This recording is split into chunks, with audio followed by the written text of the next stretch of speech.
नमस्कार दोस्तों, ब्लडी सत के एक और दिल दहला देने वाले बहुत ही अनोखे एपिसोड में आज आप लोगों का फिर से बहुत बहुत स्वागत है। मैं हूं निखिल और आज आप लोगों के सामने जलपरी को लेकर एक ऐसा सच्चा किस्सा लेकर आ गया हूं दोस्तों कि जिसे सुनने के बाद आप लोगों के दिमाग में ये कंफ्यूजन क्लियर हो जाएगा कि आखिर जलपरियां होती क्या है, क्या वो इस दुनिया में सचमुच में एग्जिस्ट करती हैं। मरमेड नाम का एक वर्ड जो हमें ना जाने कितने वर्षों से कंफ्यूज करता चला आ रहा है, क्या इस वर्ड में कोई सच्चाई है, इस नाम में कोई हकीकत है, ये सारी बातें आज आप जान पाएंगे दोस्तों। सबसे पहले ये हम जानना चाहेंगे कि जो मरमेड वर्ड है इसकी शुरुआत कहाँ से हुई थी। ग्रीक कथाओं की माने तो जो मरमेड है, जलपरी है, ये यहीं से निकली है। और जो मरमेड नाम है ये दो शब्दों को जोड़कर बनाया गया है, दो फ्रेंच शब्द, जिसमें से मर का मतलब होता है समुद्र या फिर पानी का भंडार और मेड का मतलब होता है स्त्री, यानी कि समुद्र में रहने वाली स्त्री। एक ऐसी स्त्री जो कि समुद्र में रहने के काबिल होती है, या फिर एक ऐसा इंसान जो समुद्र में बिल्कुल ही एक मछली की तरह जी सकता है। ये देखने में हूबहू आधे इंसान और आधे मछली की तरह होते हैं। इनका ऊपरी हिस्सा इंसान का तो निचला हिस्सा एक मछली की तरह ही होता है। दोस्तों, ये जो जलपरी है इनका जिक्र ना जाने कितनी सारी माइथोलॉजीज में मिलता है, कितनी सारी लोक कथाओं में मिलता है। यूरोप, अफ्रीका, एशिया के कई सारे ऐसे देश हैं जहां पे इन जलपरियों का जिक्र मिल जाएगा। चाइना की लोक कथाओं में हम माने तो लोग ये मानते हैं कि जलपरी एक ऐसी शक्ति होती है या फिर एक ऐसी जीव होती है जिनकी आंसू अगर निकलते हैं तो वो मोती में तब्दील हो जाते हैं। इसी वजह से आज भी आप विश्वास नहीं मानेंगे कि वहां के मछुआरे जब कभी भी फिशिंग करने के लिए जाते हैं तो वो लोग हमेशा जलपरी के इंतजार में रहते हैं कि कहाँ कोई जलपरी आएगी और हमारी किस्मत बदल देगी। खैर, चाइना की क्या बोले, उनकी तो अलग ही दुनिया है। हम लोग अपनी बात करते हैं। इंडिया में भी जलपरी के जो टॉपिक है इसको बहुत गहराई से माना जाता है। इंडिया माइथोलॉजीज के ऊपर जाएं तो यहाँ पे हम लोग बहुत अच्छे से जानते हैं कि भगवान विष्णु ने एक अवतार लिया था जिस अवतार का नाम था मत्स्य अवतार। ये मत्स्य अवतार में आप बहुत अच्छे से देख सकते हैं कि भगवान विष्णु का आधा शरीर देवता या फिर कह लो इंसान जैसे दिखने वाला था और निचला हिस्सा बिल्कुल एक मछली की तरह। उन्होंने इस अवतार में आकर एक युग परिवर्तन किया था। खैर दोस्तों, अगर हम आगे बढ़ते हैं, हम आज की दुनिया में आते हैं तो 2014 के टाइम के आसपास, साल 2014 के आसपास गुजरात में एक खबर आई थी, सोशल मीडिया में एक पोस्ट वायरल हुआ था कि भाई गुजरात में समुद्र के किनारे एक जलपरी मिली है। आप फोटो देख सकते हैं। ये देखने में बहुत ज्यादा खतरनाक है, जिसे देखकर कई सारे लोग घबरा भी सकते हैं और कई सारे लोग चकाचौंध भी हो सकते हैं। ऐसी कई सारी खबरें इस दुनिया के कोनों कोनों से समय समय पर आती रही है। 2016 पे आ चलते हैं। 2016 में भारत में एक ऐसे बच्चे का जन्म हुआ था जो देखने में हूबहू एक जलपरी की तरह ही था, या फिर जलपरा कह लो। हालांकि ये बच्चे का आधा शरीर इंसान का था और आधा शरीर बिल्कुल मछली की तरह ही, लेकिन उसका टेक्सचर जो था वो इंसान की स्किन की तरह ही था। हाथ लगाने में ऐसा लग रहा था कि इंसान है। दुर्भाग्यवश वो बच्चा सिर्फ 10 मिनट तक ही जिंदा रह पाया। अब बात आती है जल पुरुष की। बहुत सारे लोग ये भी मानते हैं कि जल पुरुष भी होते हैं। जल पुरुष जैसे जलपरी होती है उन्हीं की तरह होते हैं, बस ये जलपरियों का मेल वर्जन होते हैं। अब आ चलते हैं हमारी एक और माइथोलॉजी में जो कि रामायण से जुड़ी हुई है।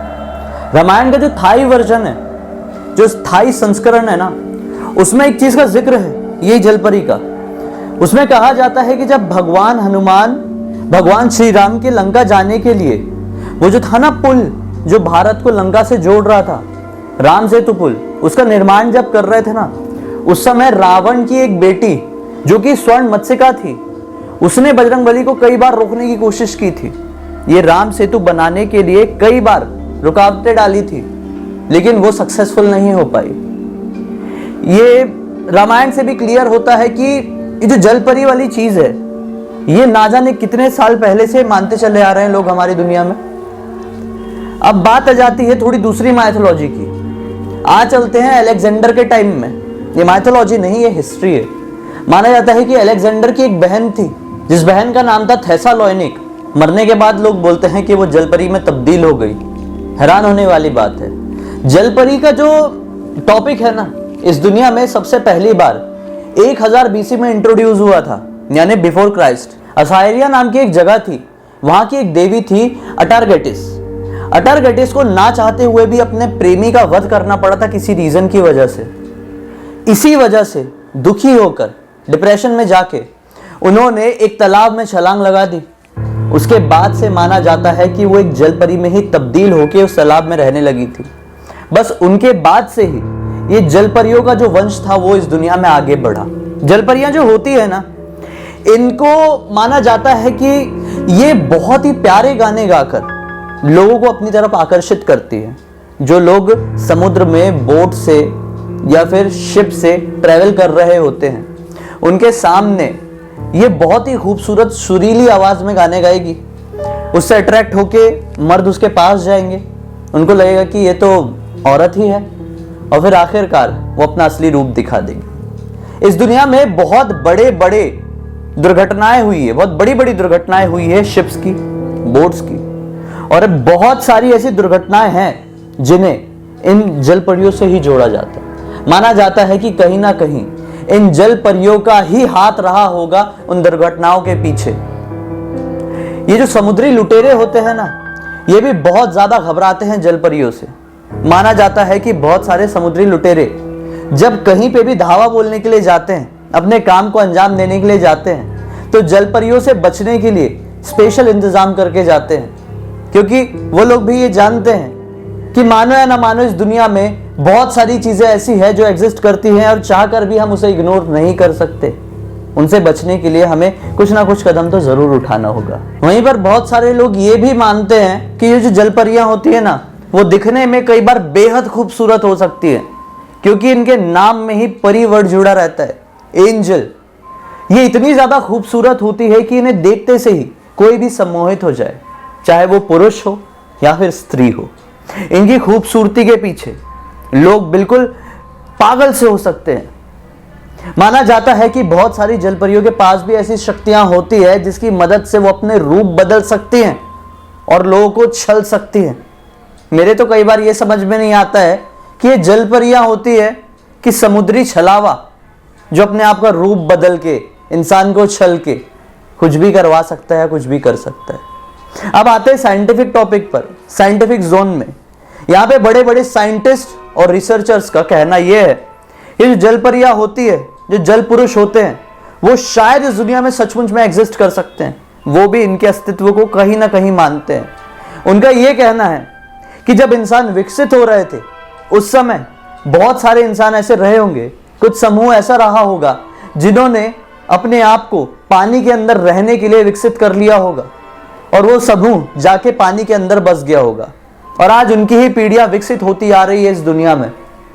अब दोस्तों, मैं आपको बताता हूं इसके रिलेटेड एक मेन बात। समुद्र होता है ना, ये इतना गहरा है, इतना बड़ा है कि आप लोग कभी इमेजिन नहीं कर सकते। समुद्र की असली गहराई कोई पता नहीं लगा पाया आज तक, ना कोई साइंटिस्ट ना कोई रिसर्चर। समुद्र कितना बड़ा है ये कोई माप नहीं पाया है। जब कोई चीज इतनी बड़ी है तो उसके अंदर की सभ्यता कितनी बड़ी होगी, उसके अंदर के जीव कितने बड़े होंगे, कितनी ही उसके अंदर प्रजातियां रहती होगी, स्पीशीज रहती होंगी। जितनी आप गहराई में जाते जाएंगे आपको तरह तरह की अलग अलग प्रजातियां मिलेगी, मछलियों की अलग अलग जीव मिलेंगे। आप देख के हैरान हो जाएंगे। अभी कुछ दिन पहले मैंने एक जीव देखा था जो शायद 700 मीटर की गहराई में रहता है। वो देखने में हूबहू राक्षस था। ऐसा लगता था कि एक मछली राक्षस में तब्दील होके आ गई है। उसका चेहरा बड़ा ही खूंखार था। मैंने सोचा कि इस समुद्र की और गहराई में चले जाओ, 10 किलोमीटर अगर हुआ तो 10 किलोमीटर चले जाओ, पता नहीं कौन सी ऐसी प्रजाति अंदर मिल जाएगी जिसे देखकर तो ना जाने कितने सारे लोगों को हार्ट अटैक आ जाए। क्या भरोसा उनमें से एक प्रजाति इन जलपरी या फिर जल पुरुष की ही हो, मरमेड की हो। कुछ भी कहो दोस्तों, मुझे तो विश्वास हो गया है कि इस दुनिया में जलपरियों का अस्तित्व होता है। ये कहीं ना कहीं एक रूप में देवी, परी या फिर एंजल होती हैं, जो इंसान को आबाद भी कर सकती है और बर्बाद भी कर सकती है। अगर ये आबाद कर रही हैं तो बेशक देवी ही है, लेकिन बर्बाद कर रही है तो एक ऐसा जल पिशाच जिसे चाहकर भी हम लोग कभी नहीं बच पाएंगे अगर हमारा सामना हो गया तो। उम्मीद है कि आपको मेरा आज का वीडियो अच्छा लगा होगा। अच्छा लगा है तो अपनी राय देना मत भूलिए दोस्तों कि आपको क्या लगता है कि इस दुनिया में इन जल परियों का वजूद होता है कि नहीं। अगर मुझे पहली बार देखना है तो इस चैनल को सब्सक्राइब करके बेल आइकन दबा के ऑल के ऑप्शन में क्लिक करना, ताकि मैं अगली बार से जब भी आऊंगा उसकी नोटिफिकेशन आप लोगों को मिल जाएगी। मुझे पहले से जानते हैं तो इस वीडियो को लाइक कर दीजिए दोस्तों। अगर मुझसे पर्सनली जुड़े रहना चाहते हैं, मेरे अलग टाइप के वीडियो देखना चाहते हैं, मेरी अलग तरह की लाइफस्टाइल देखना चाहते हैं, तो मेरी इंस्टाग्राम की लिंक इस वीडियो के डिस्क्रिप्शन बॉक्स में क्लिक करके डायरेक्टली वहां पर पहुंच जाइए। वादा करता हूं वहां पे भी एक अलग जोन का एंटरटेनमेंट आपको मिलेगा मेरे ही थ्रू। तो चलिए अगले वीडियो में हम फिर से एक बहुत ही कमाल की जानकारी के साथ आप लोगों के सामने जाहिर हो जाएंगे। तब तक के लिए बहुत बहुत धन्यवाद।